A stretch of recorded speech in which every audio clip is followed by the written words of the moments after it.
to Sally Live Trend. Thank you so much, guys, for tuning in. Well, guys, I'm back again with the Mzansi Celebrity Stories and namhlanje sikhuluma ke guys ngestory ke sika Simthandi ke esesivile ke manje ke sasusa umsindo ke la einkundleni ke zokuxhumana.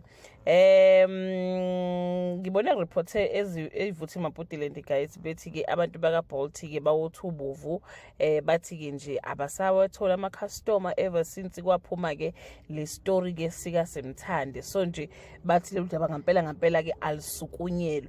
Kunomunye ke opostile ngibone lapha ke kwi account ka Jose Chupa epostile ethi ke naye ubeke wakhe umbono wathi ke istory ke sikanje kune app ekuthiwa ke iGreen L yama gays. So bathi ke ube uhlangana nomuntu bafike bamgila and wipe out all his money kuma account kwathiwa kacele nabanye.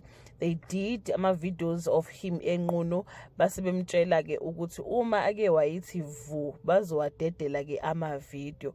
Ungena kanjani ke uBolt kuyona yonke lento le uzothi uba nje udriver ka Bolt so that just in case kuphucuka ama video you guys will be aware that useke wabanje. Yena ubhede ngani ke ubhede ngokuthi abe ku closet ngokuba gay kanti ukube besazi or waziveza ubezosho ukuthi ugilwe umuntu ahlangane naye finish. Bolt has nothing to do with this.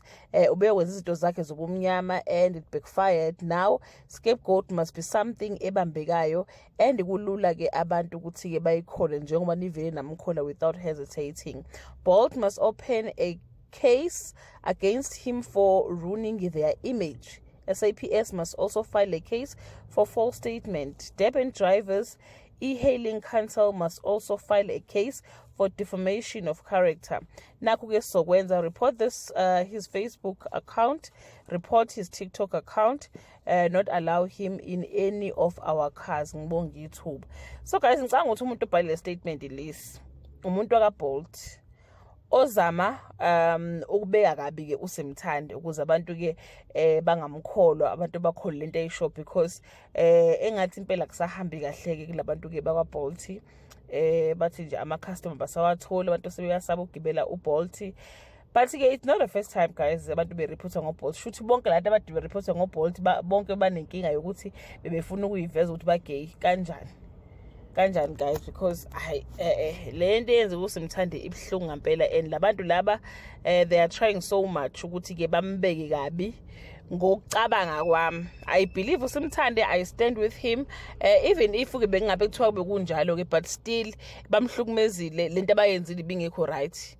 So nje indaba ka Bolt shem asazi bakithi angazi guys ukuthi uthini wakho umbono but nje le story lesi angisikhola ngicanga ukuthi umuntu ka Bolt lo sethi nje akureport ama Facebook account akhe uTikTok account naye lo bhalela kaphume lo bala simbona ukuthi ubani asho ukuthi le information yena uyithole kuphi uyithole kanjani. That brings us to the end of this video. Do leave your comment below and share your opinion. Bye.